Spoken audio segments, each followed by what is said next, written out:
Olá, aluno da EBM, seja muito bem-vindo. Para que você tenha um melhor aprendizado, siga as seguintes dicas. Primeiro, reserve um local adequado no qual você consiga realmente se concentrar e aprender. Segundo, prepare algo, caderno, celular, etc., para fazer anotações. Terceiro, sempre anote suas dúvidas, pois terão encontros online ao vivo com seu professor para poder respondê-las. Agora respire fundo e desenvolva-se diante do nosso Deus. EBM, preparando os membros para a obra do ministério. Efésios 4:12. Olá, seja bem-vindo à nossa sexta aula da EBM, do nosso curso Povos e Culturas da Bíblia. Na aula passada, nós falamos sobre o período interbíblico, então aquele período entre o Antigo Testamento e o Novo Testamento, um período aí de cerca de 400 anos que se passaram entre o Antigo e o Novo Testamento. E na aula de hoje, nós vamos estudar um dos povos, que teve muita importância, esse povo teve muita importância no período interbíblico, mas foi muito forte no período do Novo Testamento. Aliás, é impossível entender o Novo Testamento, as viagens de Paulo, dos apóstolos ali em Atos, sem entender esse povo. Esse povo dominou não somente os tempos do Novo Testamento, mas os tempos daqueles que vieram depois dos apóstolos, os chamados pais da igreja. Então, depois que os apóstolos morreram, homens e pensadores que vieram depois deles, eles viveram na época do Império Romano. Então, a nossa aula hoje será sobre Roma. Irmãos, Roma, ela fica localizado ali na região da Península Itálica, onde hoje é a Itália. E qual que foi o início de Roma? Bom, tem duas versões sobre o início de Roma. A primeira versão é a versão mitológica do início romano, que eles afirmavam, e tem a versão histórica da origem romana. Qual que é a versão mitológica? Eles acreditavam que eles eram descendentes de um homem chamado Enéas. Quem que era o Enéas? Quando os gregos eles conquistaram Troia, então quando o cavalo de Troia, os troianos eles aceitaram aquele presente de grego, aí que vem a origem, do termo presente de grego, ou seja, presente com uma falsidade por trás. Quando eles aceitaram o cavalo de Troia e aqueles soldados que estavam dentro do cavalo abriram os portões de Troia para que o exército grego entrasse, e os gregos ali destruíram Troia, então Aquiles acabou falecendo nesse momento, mas só que um dos heróis de Troia, chamado Enéas, ele acabou fugindo para a Península Itálica. E ali na Península Itálica, ele acabou criando uma família, e ele teve dois netos, Rômulo e Remo. O nome da mãe de Rômulo e Remo era Princesa Réia. O pai dela, que era rei de Roma, de uma cidade ali na região, ainda não era Roma, ele foi tirado do poder por seu irmão, o tio de Réia. E esse irmão, que tomou o poder do pai de Réia, ele mandou com que Réia se tornasse uma sacerdotisa. Então ela deveria abandonar os filhos dela, e ela colocou os filhos nas margens do rio Timbre.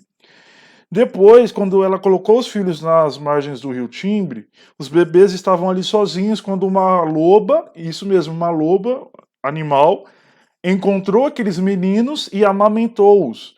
Depois de amamentar esses meninos, esses meninos cresceram, começaram a viver ali com camponeses, e depois eles se tornaram poderosos guerreiros que acabaram matando e tirando do poder aquele tio de Réia e colocando seu avô de volta ao poder.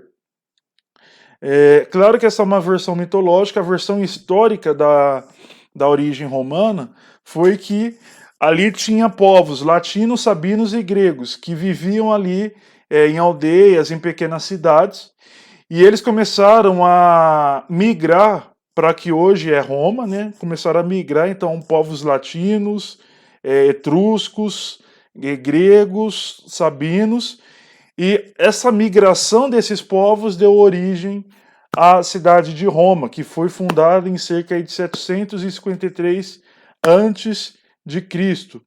Quando Roma foi fundada, ela teve um período aí de alguns séculos, alguns anos aí, em que ela foi governada por uma monarquia, ou seja, por rei.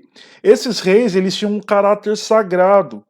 Então, eles eram, de certa forma, vistos como deuses, né, representantes dos deuses. E eles dividiam ali o poder com o Senado, que era formado pelos patrícios, que eram os nobres ali de Roma. Esses reis, eles foram em sua maioria etruscos, né? Mas só que esses reis tinham reis assim que oprimia muito o povo romano. Eram reis que faziam coisas absurdas assim de opressão ao povo romano, chegando ao caso, por exemplo, de eles estruparam, segundo a história, uma princesa romana chamada Lucrécia, e por causa disso os romanos vão se rebelar. O Senado romano, que era formado pelos romanos, vão se rebelar e vão tirar os etruscos do poder.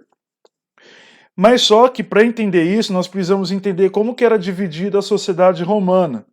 Pensem numa pirâmide, irmãos.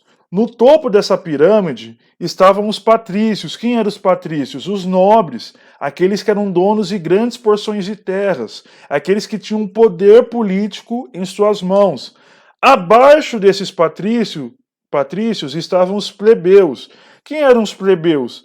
Eles não tinham os mesmos direitos que os patrícios, mas só que eles eram cidadãos livres. E abaixo deles estavam os escravos. Bom, como que os escravos eram conquistados? Tinha duas maneiras. Os escravos, em sua maioria, eram conquistados através de guerras.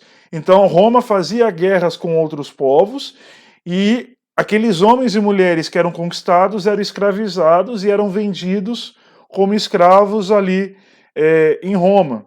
Ou também tinha, o que era muito, muito comum na antiguidade, era praticado até mesmo em outros povos, foi até citado na Bíblia, que era a escravidão por dívida.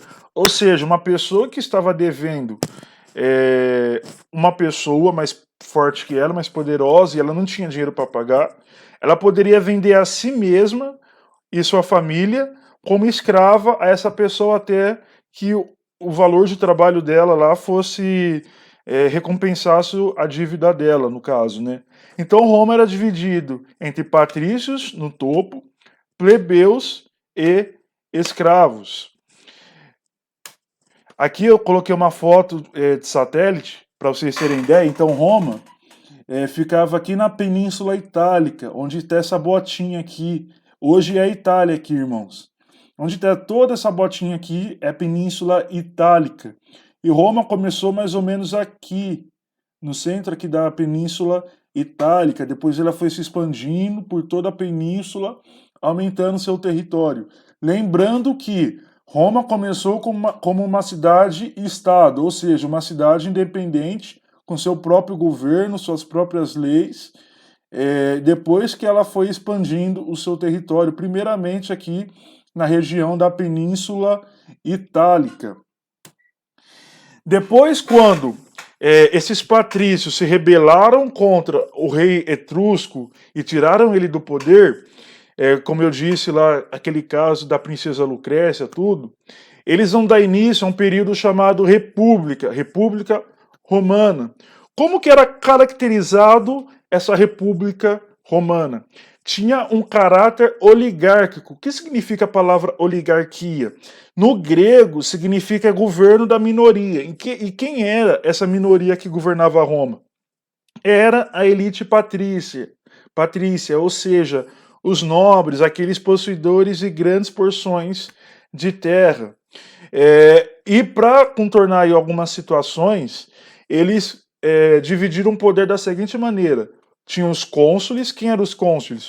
Eram aqueles que tinham que liderar o exército em tempos de guerra e fazer a lei valia a pena. Ou seja, eles tinham certa função ali de juiz, de general, tinha um poder ali um pouco mais forte do que os pretores. Os pretores eram ali geralmente governadores de cidades.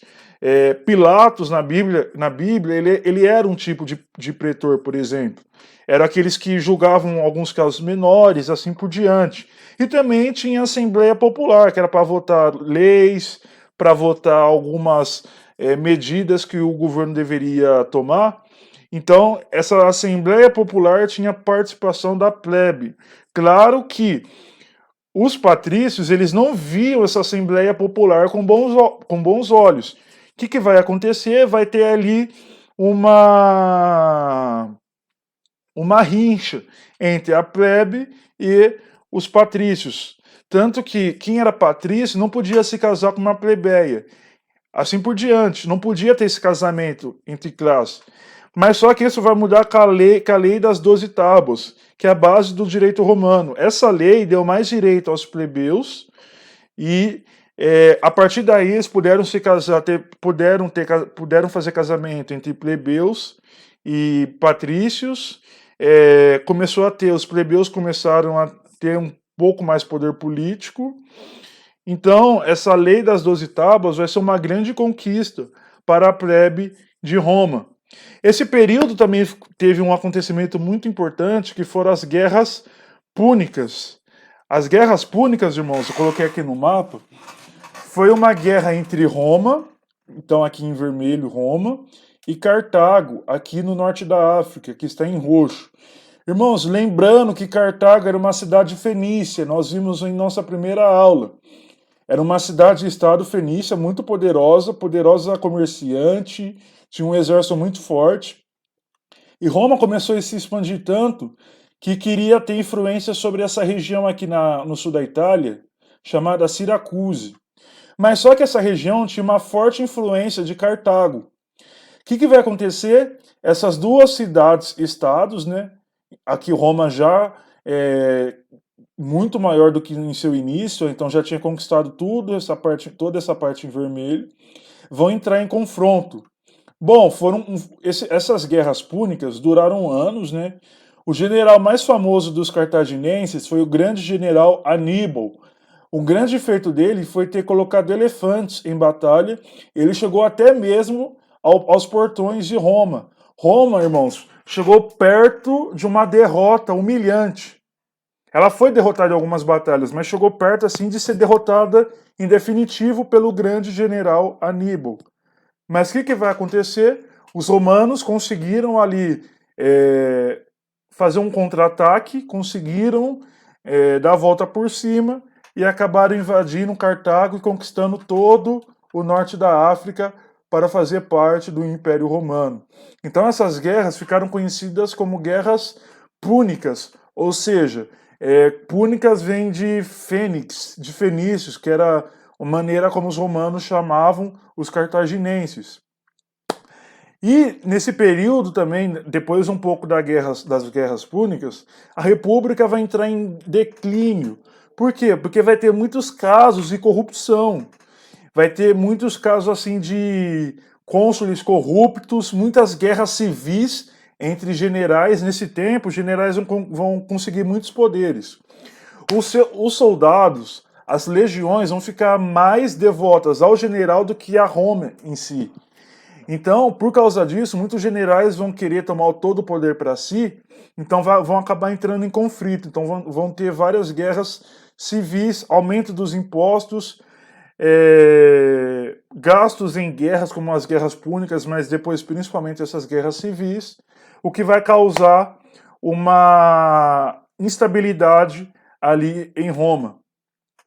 Para resolver essa instabilidade, os romanos tiveram a seguinte ideia: vamos implantar um triunvirato. Então eles formaram o primeiro triunvirato.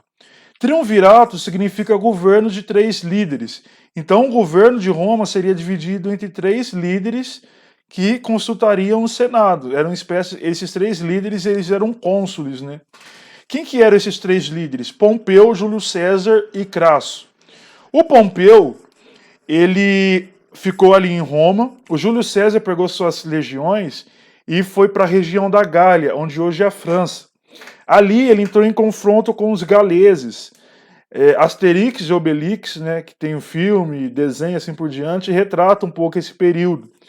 É uma comédia, um desenho ali que é muito legal para as crianças, tudo, mas retrata um pouco esse período. O Júlio César, então, ele entrou em confronto com os galeses. Foram guerras assim que duraram anos com os galeses, né?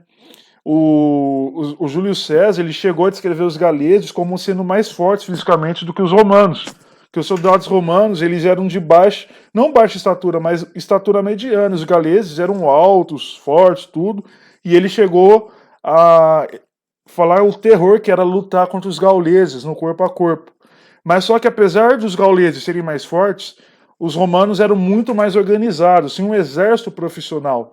Então Júlio César acabou vencendo os gauleses e a Gália passou a ser uma província romana. Já o Crasso, ele foi fazer guerra ali com povos da Pérsia. O Crasso deu origem ao termo chamado erro crasso. Por quê? Ele foi fazer guerra com esses povos ali na Pérsia e ele achou que ele já tinha ganho. Ele achou que, assim, não precisaria estudar aqueles povos, não precisaria seguir as táticas romanas convencionais e acabou desprezando o seu inimigo. E seu inimigo foi lá e acabou matando grande parte do seu exército, inclusive o próprio Crasso. Então daí vem o termo erro crasso. Bom, Crasso morreu. Sobrou Júlio César e Pompeu. O Pompeu começou a fazer uma articulação ali em Roma para ele tomar o poder para si sozinho. Então o Senado romano exigiu que o Júlio César voltasse e fosse submisso ao Pompeu. O que vai acontecer? O Júlio César vai pensar, não vou fazer isso, não vou poder perder o meu poder. Então, ele volta com a sua legião, ele cruza o rio Rubicão, e lembrando que esse cruzamento do rio Rubicão, ali em Roma, os generais romanos não podiam entrar com o seu exército organizado no rio Rubicão, porque isso seria um sinal simbólico, né, de afronta ao poder estabelecido. Então, quando Júlio César ele cruza o Rubicão, ele está declarando uma guerra civil contra Pompeu. E Pompeu e Júlio César então entram em confronto. Foi uma guerra ali muito equilibrada, porque dois exércitos profissionais, dois grandes generais, quem acaba vencendo? O Júlio César. Então Júlio César ele vence essa guerra e ele assume então como ditador de Roma. Quando ele assume como ditador de Roma, ele começa a fazer uma série de medidas ali para favorecer a plebe. E por causa disso, e por causa dele querer centralizar todo o poder em si, o Senado articulou ali o assassinato de Júlio César. E o Júlio César, certo dia, ele entrou no Senado, e o Senado ali acabou dando 27 apunhaladas em Júlio César. Um dos assassinos foi um dos seus filhos adotivos, chamado Brutus. E então Júlio César teria dito, até tu, Brutus, meu filho. Então, o Júlio César acabou sendo assassinado. E seus herdeiros políticos, Marco Antônio, Otávio Augusto e Lépido, acabaram formando o segundo triunvirato. Lembrando que esses três, eles eram herdeiros políticos do Júlio César. Eles eram ligados ao Júlio César. Então, quando eles assumem o poder no triunvirato, a primeira medida que eles fazem é matar, perseguir os assassinos de Júlio César. Mas só que o que vai acontecer? O Lépido, ele era um homem fraco. Então a briga vai ficar entre o Marco Antônio, que era um filho adotivo, mas ele também era sobrinho neto do Júlio César, e o Marco Antônio, que era o braço direito ali do Júlio César, chegou a ser general do Júlio César. O Marco Antônio, o Júlio César, na verdade, um pouquinho antes de ele morrer, ele foi para o Egito. E ali no Egito, aqui é o período interbíblico, irmãos, o Egito era governado pelos gregos e tinha uma princesa chamada Cleópatra. E a Cleópatra acabou tendo um caso amoroso com o Júlio César. O Marco Antônio ele vai para o Egito E começa também a ter um caso amoroso com a Cleópatra. Nisso, Otávio Augusto vai ficar revoltado, porque o Marco Antônio estava tendo um caso amoroso com a mulher que teve um caso amoroso com seu pai adotivo, seu tio-avô, Júlio César. E além disso, também tinha aquele desejo de ter maiores poderes, aquela ambição de ter maiores poderes, mais terras, unificar o poder em si. Então, nesse segundo triunvirato, vai ter uma guerra civil entre o Otávio Augusto e o Marco Antônio. O exército do Otávio Augusto vence o exército do Marco Antônio e o Marco Antônio acaba se suicidando, da mesma forma que Cleópatra acabou se suicidando, picada, segundo os historiadores ali, por uma cobra, provavelmente uma naja. Quando o Marco Antônio morre, o Otávio então assume como primeiro imperador de Roma.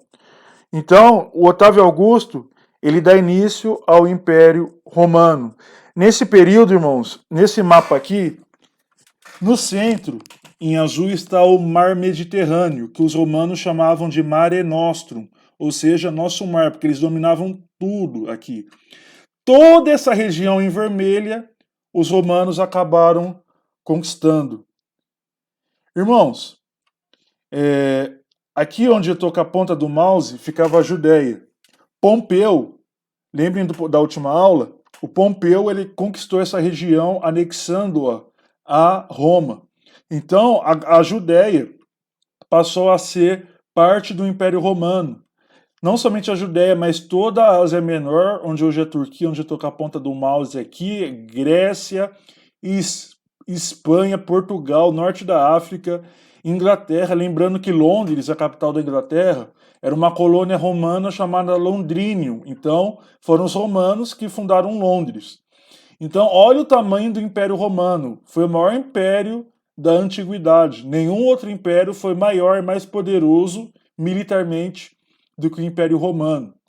Nessa época do Otávio Augusto, ele foi o primeiro imperador de toda essa região em vermelho aqui que vocês estão vendo nesse mapa.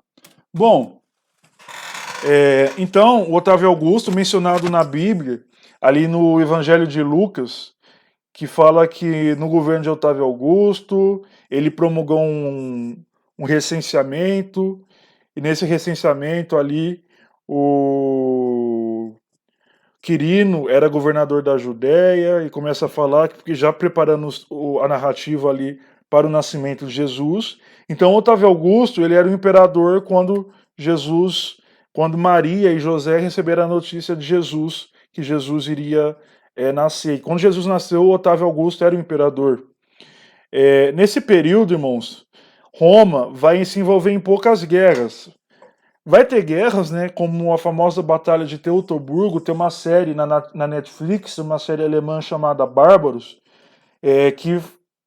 uma série que relata a maior derrota que o Império Romano já sofreu, quando ela foi derrotada por povos ali, onde hoje é a Alemanha, povos bárbaros, né, que eles consideravam bárbaros. Todos aqueles que não falavam o seu idioma, que não tinham sua cultura, eram vistos como pessoas inferiores. E os romanos acabaram perdendo para esses bárbaros. Mas só que em si teve poucos conflitos. Então foi chamado um período de Pax Romana, ou seja, paz romana. Por causa disso, dessa Pax Romana, vai ser um dos motivos que o cristianismo vai crescer muito no Império Romano, porque não tinha tantas guerras para impedir o avanço do cristianismo. Também teve a política do pão e circo. Para desviar ali a atenção do povo dos problemas governamentais de Roma, os imperadores começaram a oferecer pão para a plebe e circo, aqui as lutas e gladiadores. Lembram que eu falei que os escravos eles eram conquistados através das guerras. E alguns dos escravos, principalmente aqueles que tinham habilidades militares, eles se tornavam gladiadores. Eles lutavam, se matavam entre si para alegrar a plebe. E eles lutavam assim até a morte, lutavam com animais, tinham que fazer lutas assim coletivas. E se o imperador, por exemplo, fizesse assim um positivo, Isso significava que o gladiador deveria deixar aquele gladiador que ele estava para matar, deveria deixar esse gladiador viver. Se ele fizesse assim, deveria matar aquele gladiador. Eu vi um meme na internet que falava que foi o único like que realmente podia salvar vidas. Porque quando o imperador romano fazia um sinal de ok, de positivo, ele poderia salvar uma vida. Agora, se ele fizesse assim, era sinal de que poderia matar. Alguns outros imperadores famosos foram Calígula, Nero, conhecido como Imperador Louco. Nero, irmãos, era totalmente fora da casinha. Tibério, que foi citado na Bíblia também em Lucas.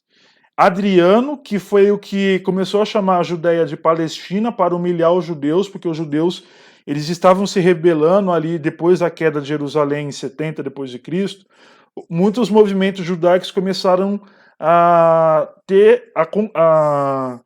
tentarem, eles começaram as tentativas de rebelião de novo contra Roma. E para humilhar os judeus, ele transformou o nome da Judéia em Palestina. Teve o Marco Aurélio e o Cômodos, esses dois são mencionados no filme estrelado pelo Russell Crowe, Gladiador, né? O Marco Aurélio ele era conhecido como rei filósofo. Entre uma batalha e outra, ele escrevia suas meditações filosóficas. O Cômodos, que era filho dele, queria ser imperador, queria ser gladiador, queria lutar com o gladiador, quase isso que ele é o imperador que luta com o Máximos, ali no filme Gladiador, né? Mas a história do filme não é real, apesar de ter alguns personagens reais, como Marco Aurélio e o Cômodos. O Cômodos também, ele totalmente fora da casinha, ele mandou, assim como o Nero, castrar homens e trocou o nome desses homens para o nome de mulheres, né? A gente pode brincar que é a ideologia de gênero ali do Império Romano, e se casaram com esses homens, para vocês terem ideia de como eles eram fora da casinha, esses imperadores. Teve outros imperadores famosos também, como Cláudio, como Vespasiano, Diocleciano, aquele que mandou o apóstolo João se exilar na ilha de Patmos. Mas só que esses são alguns dos mais famosos, esses que eu coloquei aqui no slide. Bom, aqui uma foto, dois bustos, né? À esquerda está o Otávio Augusto, e à direita o Nero.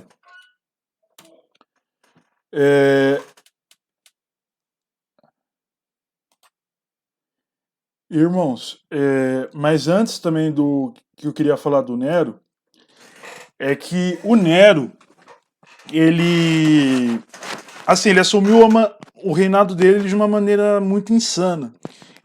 A mãe dele, orquestrou contra o próprio marido para que o Nero fosse imperador.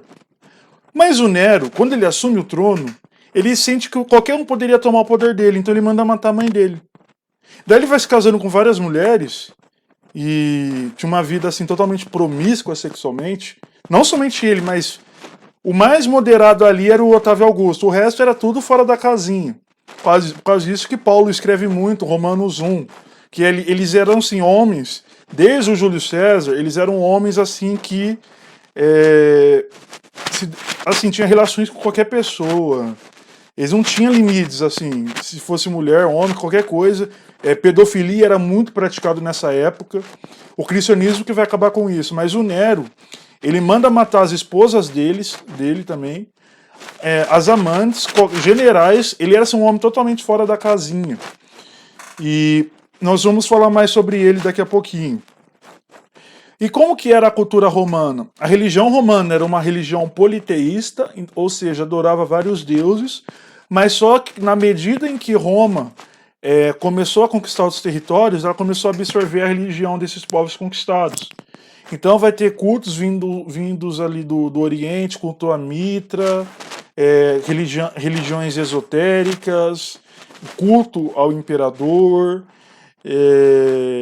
alguns romanos vão se converter também para o judaísmo, né, porque eles vão ver o elevado padrão moral dos judeus e vão acabar se convertendo. Após o século IV, teve uma predominância do cristianismo, isso a gente vai falar mais para frente aqui nessa aula. Eles também investiram muito em construções de edifícios e aquedutos, Coliseu de Roma, muitos aquedutos que até hoje tem as ruínas ali em Roma, em outras cidades ali em Londres, em Portugal ali em Lisboa, abaixo das ruas tem até hoje ruínas romanas, tem a cidade de Pompeia, que foi destruída pelo vulcão Vesúvio, pela erupção do Vesúvio. Ela nos deixou muitos achados arqueológicos de aquedutos, edifícios, fórum romano. Assim, eles investiram muito. E também no direito romano, que é uma herança, ou seja, dos advogados, de uma pessoa que é acusada e poder ter a sua defesa, ter o promotor para acusar. Então são algumas heranças que fizeram que nós herdamos no direito romano e das construções que nós herdamos dos romanos.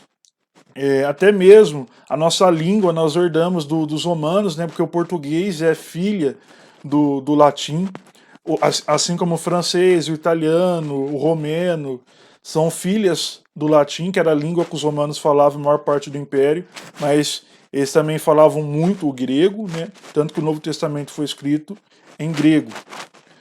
Coloquei aqui na foto, à esquerda, está uma foto do Coliseu Romano hoje, né, por fora, ou seja, fora do Coliseu, e por dentro a foto do Coliseu Romano, né? Então aqui os gladiadores se matavam, a plebe, as pessoas ficavam aqui como se fosse uma torcida mesmo, vendo as pessoas se matarem aqui. Então os homens tinham que lutar com as feras, depois eles vão colocar os cristãos também, mas os gladiadores tinham que lutar com as feras ou entre si, ou também eles jogavam água para simular ali batalhas navais.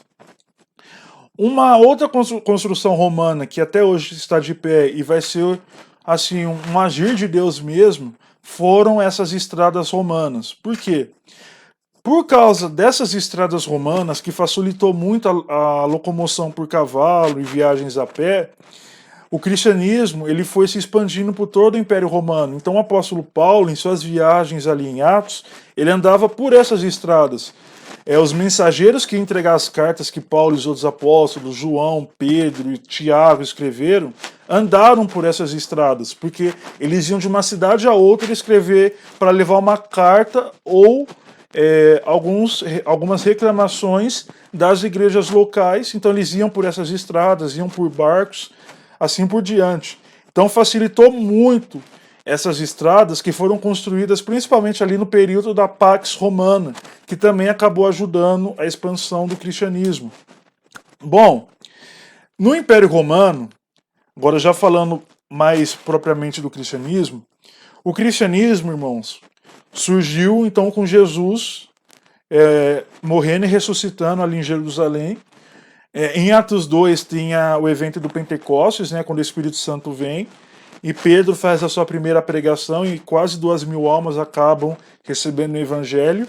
O cristianismo acabou crescendo ali na Judéia, né, em Jerusalém, uma predominância judaica, mas muitos anônimos acabaram fugindo depois da perseguição na Judéia, fugindo para outras regiões e começaram a pregar aos gentios. Os apóstolos também, eles começaram a pregar para diferentes públicos. Alguns pregaram em outros continentes, como na África, segundo a tradição cristã. Outros pregaram ali na Turquia. Mas os mais famosos assim que pregaram para os gentios foram os apóstolos Paulo, né? Então Paulo ele é conhecido como missionário dos gentios, apóstolo dos gentios. Pedro, apesar de no começo ele ser meio resistente a pregar para os gentios, ele acaba pregando, depois fazendo seu ministério para os não-judeus. Tanto que ele foi martirizado nesse período da década de 60 depois de Cristo, em Roma. Então o cristianismo foi crescendo e foi criando uma igreja criaram uma igreja até em Roma. E tanto que Paulo ele escreve a carta mais famosa dele, né, uma das mais famosas, que é Romanos, que é uma carta profundamente teológica. Mas só que o que vai acontecer, irmãos? Roma vai pegar um grande incêndio, vai ter um grande incêndio. E muitos bairros de Roma vão ser incendiados. A população vai começar a culpar o imperador Nero, porque Nero, como nós vimos, ele era um imperador fora da casinha, ele era louco assim. E dizem que enquanto Roma pegava fogo, ele tocava sua harpa, se satisfazendo com Roma pegando fogo, porque ele queria destruir.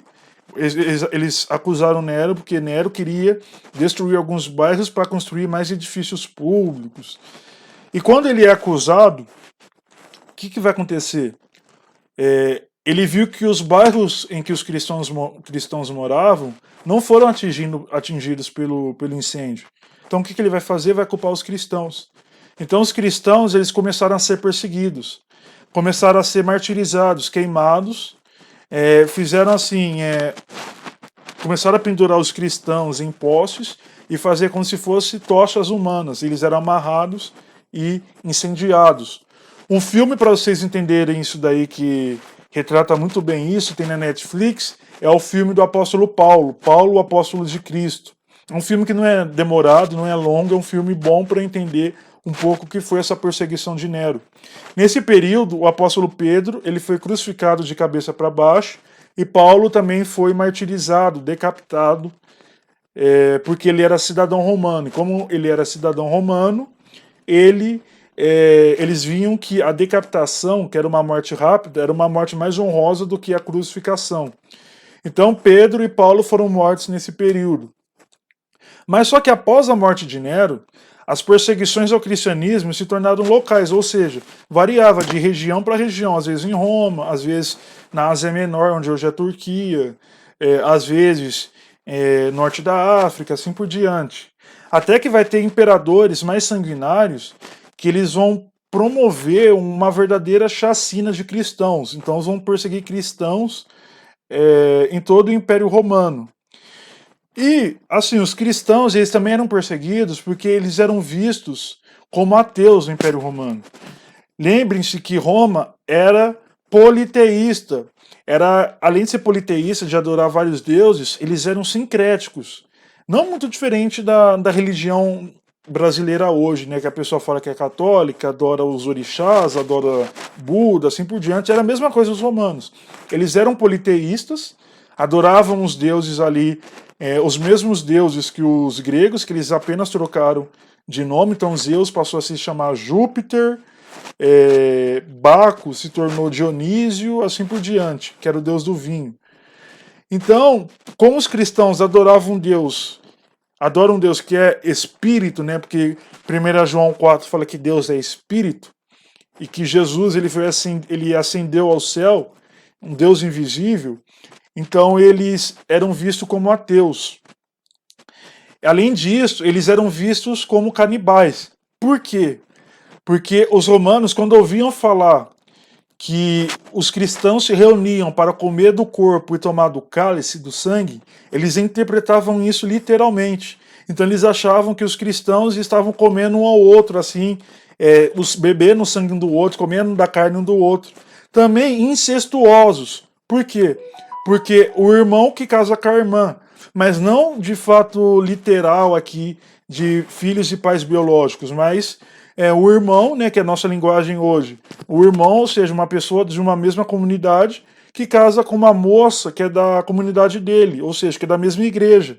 Então, por causa disso, eles interpretavam de forma literal e achavam que os cristãos estavam praticando incesto. E também eram vistos como traidores do Império Romano, por não adorarem os imperadores. Os imperadores, eles reclamavam para si a adoração, e os cristãos não vão adorar os imperadores. Então isso vai fazer com que os cristãos fossem vistos como traidores do império. Os cristãos começaram a ser jogados às feras para serem comidas no Coliseu. Teve também as catacumbas de Roma que serviram como cemitério dos cristãos. Aquele sinal do peixe surgiu nessa época da perseguição porque era uma maneira dos cristãos se identificarem.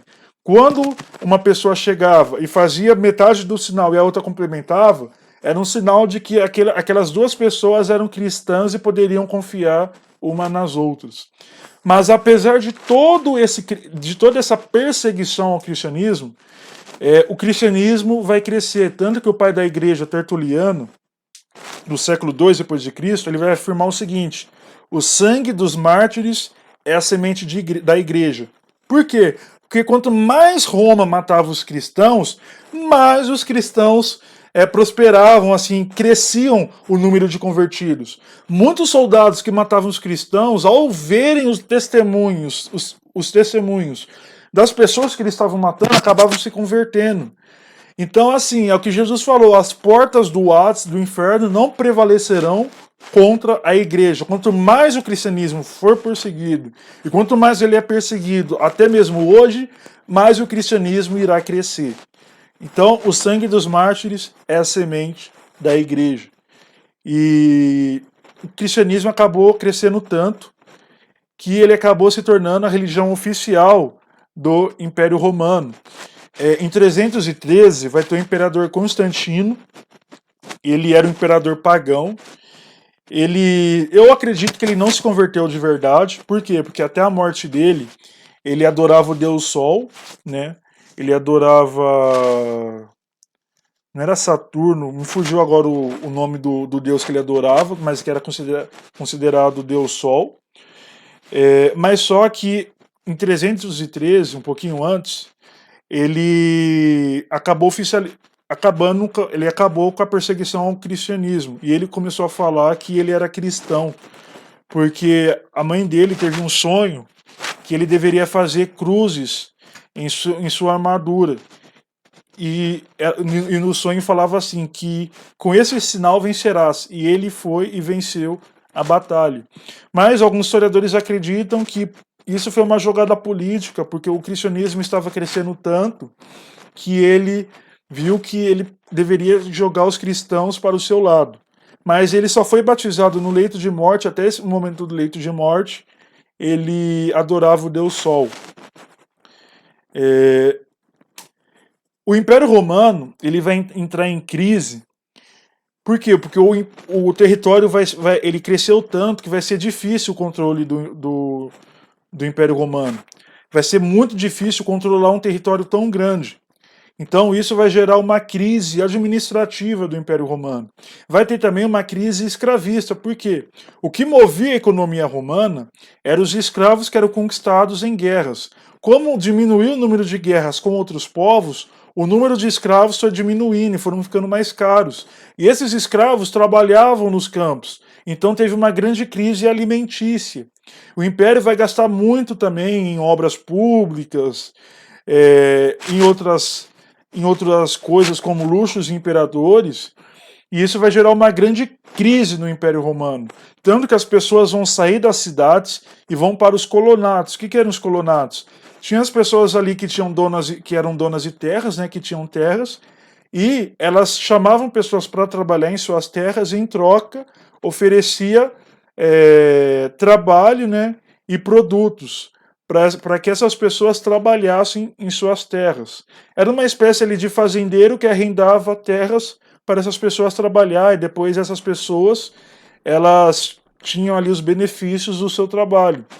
Os romanos, eles vão começar também a sofrer com as invasões bárbaras.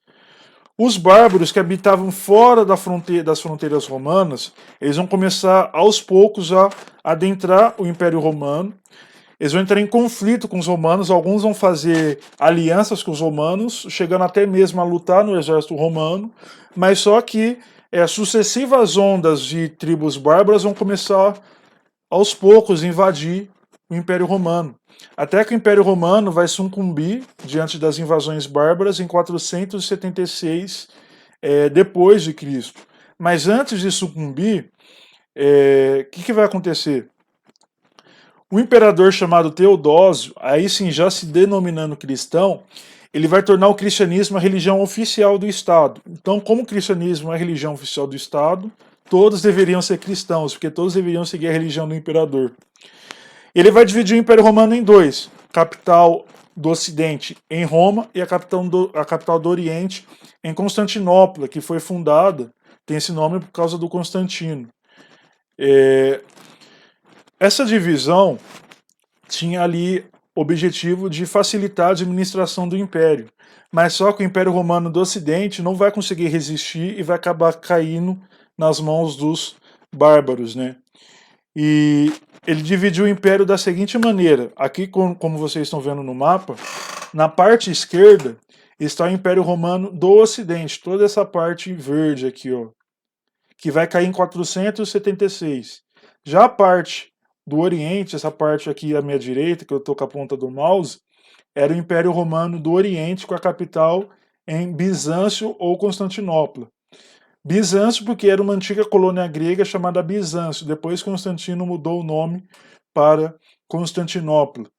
Irmãos, lembrando que foi durante o Império Romano que todo o Novo Testamento foi escrito, reconhecido o cânone do Antigo Testamento, e foi o período em que a igreja se fortaleceu e começou a formar o cenário também, depois de alguns séculos, né, para o início da igreja católica romana. E começou aí também, por causa da evangelização desses povos bárbaros, esses povos bárbaros, eles vão começar a entrar em contato com os missionários cristãos, e como eram povos, geralmente, que eram analfabetos, não sabiam ler, eles começaram a usar o seguinte argumento, que as imagens e as pinturas são as bíblias dos analfabetos. Porém, irmãos, nós sabemos como que é o coração caído, então esses bárbaros, povos bárbaros, né, que eles chamavam assim, os romanos chamavam assim, que não tinha a cultura deles, começaram a fazer um sincretismo entre as suas divindades e os santos católicos, e virou o que é hoje no catolicismo romano. Começou nessa época do Império Romano. Irmãos, eu vejo vocês na nossa 7ª aula, quando nós vamos falar então do mundo do Novo Testamento. Nós vamos ver mais um pouco sobre a cultura na época do Novo Testamento, sobre a religião, sobre as correntes filosóficas da época. Bons estudos, e eu espero vocês na nossa próxima aula. Abraços!